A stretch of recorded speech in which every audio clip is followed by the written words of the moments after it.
In a university in St. Petersburg, math teacher Alexa falls in love with astrophysics teacher Maximilian when she finds him almost freezing to death while he looks at the stars. The couple soon marries and Alexa gets pregnant with a baby girl that Maximilian wants to name Jupiter even if Alexa hates it. One night, a group of thieves breaks into their apartment and robs them. Maximilian tries to at least make them leave his beloved telescope, but the thieves answer by shooting him before running away with their loot. Alone and depressed, Alexa decides to move with her relatives in Chicago and takes a ship to the USA. In the middle of the trip, the baby is born and Alexa names her Jupiter in memory of her husband. As she grows up, Jupiter's aunt tells her she is destined to achieve greatness and find true love. But years later, an adult Jupiter thinks her life sucks. As the daughter of immigrants, the only job she can find is being a cleaning lady for rich people, and on top of that she has to live with a big family in a small house, never having real privacy. Meanwhile, on an abandoned planet far away, the three siblings from the powerful house of Abersacs meet after a long time. This planet is empty because the family harvests people from different civilizations to make a potion that keeps them young. Recently their mother died and left each of them some planets. The eldest sibling Balaam was the one to receive Earth, and Titus, the youngest, wants to buy it. Kalik points out Earth is incredibly expensive, and Balaam leaves without a word. The next day, a hunter known as Cain appears in the streets of Chicago and is spotted by bounty hunters Razzo, Ibis, Falk. The trio watches Cain use a special gadget to get through a door, indicating none of them are from Earth. They're sure Cain is hunting the same victim as them and decide to follow him. The place Cain has broken into is a clinic, and he's checking out the profile of a patient named Catherine because he can use his advanced sense of smell to look for clues. When he comes out, he finds the trio waiting for him, so Cain activates his floating boots to run away. The trio opens fire to stop him, but after exchanging a few shots, Cain manages to escape, and Razzo tells her partners they should warn their boss Balaam. In the meantime, Kalik talks to her servants because she wants to be part of the hunt on Earth too, but she doesn't want her brothers to know about it. Balaam is also talking to his people, and when he hears they've found a special genprint in Catherine, he sends orders to get her killed. This Catherine person turns out a friend of Jupiter's. Tonight she's helping her find a dress, and while Jupiter is in the closet, she hears Catherine scream. When she takes a look, she discovers a group of gray aliens about to do something to Catherine's floating body, so Jupiter takes a picture with her phone. At that moment, her phone rings and gets the attention of the aliens, who immediately knock both humans out. A moment later, the women wake up without remembering what happened. In the evening, Jupiter has dinner with her family, and her cousin Vasily gives everyone their next cleaning jobs. Jupiter asks if she can borrow some money because she's dreaming about having a telescope like her dad's, but Vasily tells her she needs to save on her own. Later in private, cousin Vladi convinces Jupiter to sell her eggs for money, and he gets a percentage for the sale. The next day, Jupiter goes to the clinic using Catherine's name. While she's fooling around on her phone, she finds the picture she took of the aliens. Before she can do anything about it, the doctor calls her to the surgery room. While the nurses get her ready, Jupiter begins feeling something's wrong and wants to get out, but her body suddenly starts floating. It turns out the whole staff is actually aliens, and when they check her DNA they confirm she's the one with the special genprint. The confusion came from the mixed names. The aliens intend to kill her, but at that moment Cain shows up and shoots them all before rescuing Jupiter, who passes out. Meanwhile, in a spaceship, Titus receives news that his hunter found the girl, so he sends transport to pick her up. Balaam also hears about the incident at the clinic and desperately orders his people to double the security deployment. 12 hours later, Jupiter wakes up in a strange room and immediately grabs Cain's gun to demand answers. Cain explains there are all kinds of life on many planets across the universe. For example, he's a half-human half-wolf that was bred for the military, but it didn't work out. The little gray guys are known as keepers and want to kill her because of her particular genes. To prove his story, Cain shows Jupiter the gadget that opens portals on walls in his floating boots. At that moment, Titus' spaceship sends a beam for them, so Cain picks up Jupiter to fly towards it. Unfortunately, Balaam's ships also arrive and make Titus' ship blow up. The explosion causes the pair to fall, but Cain acts quickly and catches Jupiter before he begins flying away. A chase begins through Chicago as the enemy ships shoot at Cain, hitting various buildings and cars in the way. Cain takes them to a bridge, under which he hid a shuttle he stole from the enemy. Now they're safe inside this shuttle. Cain can fire back and even hide underwater when necessary. He's a good pilot, but the shuttle still receives lots of damage and Cain has to jump out with Jupiter before it explodes. At least they land safely thanks to the boots. The next morning, Cain steals a car and drags Jupiter with him as she demands more answers. Cain explains that they're tangled in a war within the Abersacs family, one of the most powerful dynasties in the universe. In fact, they're so powerful that they're already rebuilding all the places their fight destructed, and the keepers will erase everyone's memories like they did to Juniper the other day. Cain only knows Titus wants Jupiter to be taken to his ship, and that Balaam wants her dead. Speaking of Balaam, he uses a hologram to inspect the keeper's memory of the clinic incident and tells Jupiter that sometimes he misses her. Then he reminds his guards that he'll kill anyone who makes another mistake. A few hours later, Jupiter and Cain arrive at the house of Stinger, a friend of Kane's. Stinger used to be a marshal for the Aegis, a team that functions as space cops. As soon as Stinger sees Kane, he begins attacking him because he doesn't want to be dragged back into his old life. The fight is suddenly interrupted when a bunch of bees begin surrounding Jupiter, moving along the movement of her hands. When Stinger notices this, he immediately kneels and calls Jupiter Your Majesty because bees are capable of recognizing royalty. Then everyone is invited inside and Stinger cures Kane's wounds with an instant spray while revealing Kane used to have wings and he lost them when he was court-martialed. Jupiter gets a call from Vladi and while she takes it, Kane explains to Stinger that he didn't know she was royalty. Titus only promised to pay him with new wings. Moments later, Stinger explains he's managed to contact the Aegis and they'll come to pick them up tomorrow. While Kane gets armed with Stinger's collection of weapons, Stinger tells Jupiter that Kane got court-martialed because he bit an elite person, and since Kane had been under his command at the time, Stinger got fired too. He also tells Jupiter that humans aren't native to Earth, it was the Abrasax Industries that killed all the dinosaurs and filled the planet with people to be harvested later. Before Juniper can ask what harvesting is about, Kane informs them the trio of bounty hunters and many keepers are outside.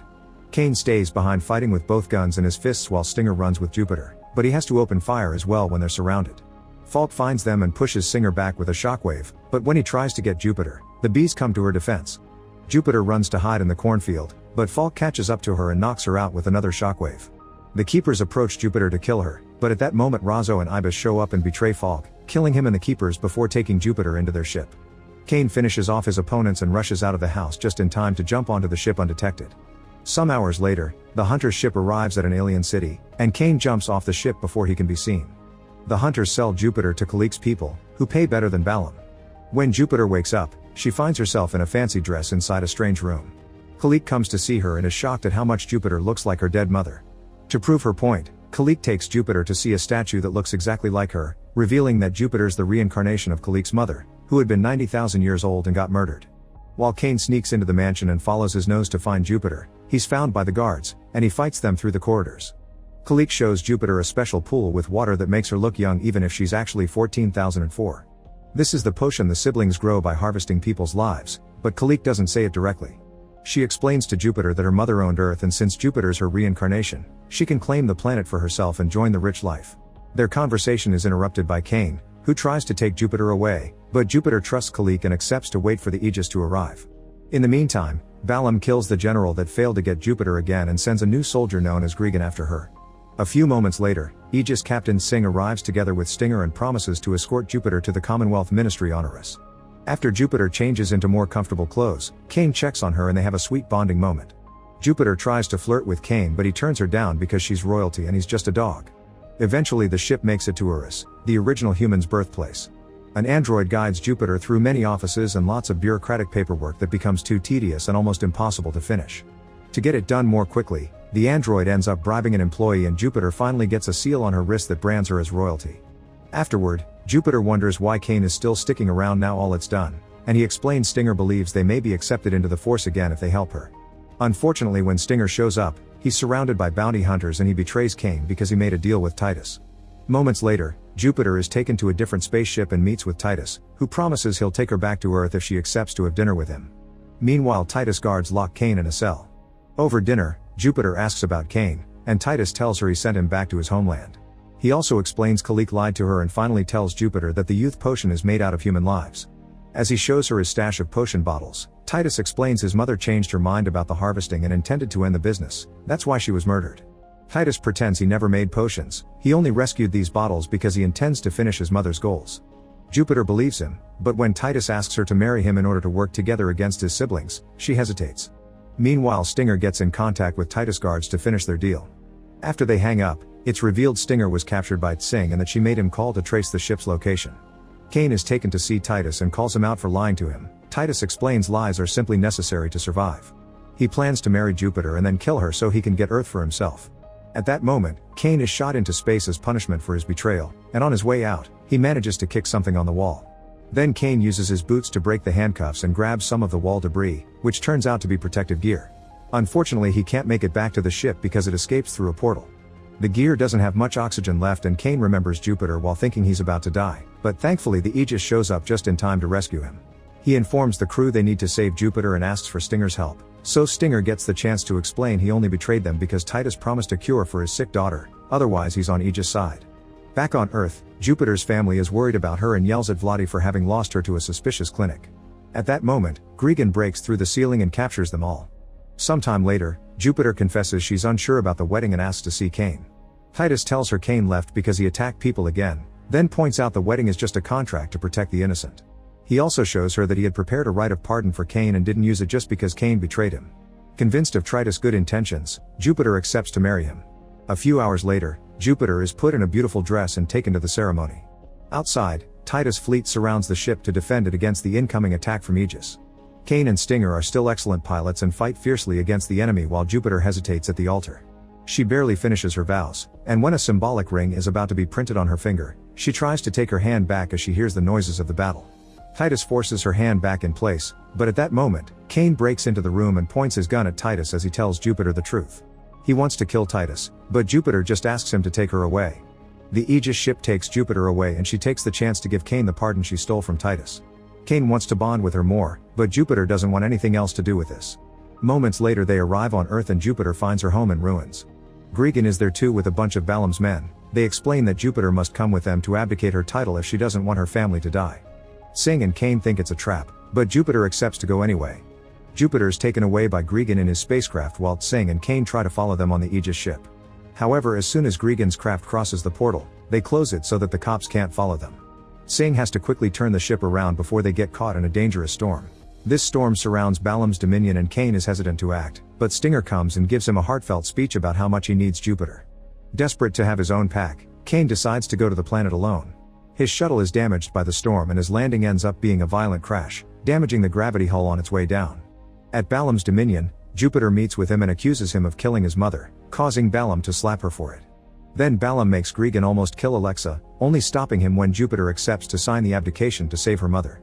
However, when she's about to sign, she realizes Balaam will harvest Earth soon, and she refuses to exchange millions of lives for her family. At that moment, Balaam's men inform him of the damage to the hull, and Cain suddenly breaks into the palace and attacks Gregan. Seeing her family will be safe, Jupiter destroys the abdication tablet, causing Balaam to try to kill her. Jupiter quickly gets him off her with a kick. Furious, Balaam orders his guards to kill Jupiter, but Cain is faster and rescues her by opening a portal right under her. He hides her in a safe spot while he shields her, and Jupiter kisses him before he goes back to fight Gregan. Jupiter then begins moving her family away while people on the planet begin evacuating since the broken hull makes it an unsafe atmosphere to live in. The opening of the blockage allows the Aegis to bring their ship closer. Balaam tries to attack Jupiter while she's distracted, but Jupiter got a gun from Cain and shoots him in the legs. The palace begins to crumble under the effects of the broken hull and an explosion breaks the floor under Jupiter, causing her and Balaam to fall. Cain wants to rescue her, but Gregan still insists to fight him and flies him out of the building by grabbing him with his tail. While Jupiter and Balaam miraculously save themselves by grabbing a broken railing, Cain frees himself from Gregan's hold and continues to fight on his floating boots.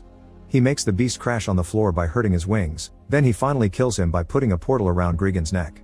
Afterward, Cain gets in contact with Aegis and gives them his location so they can rescue all the members of Jupiter's family.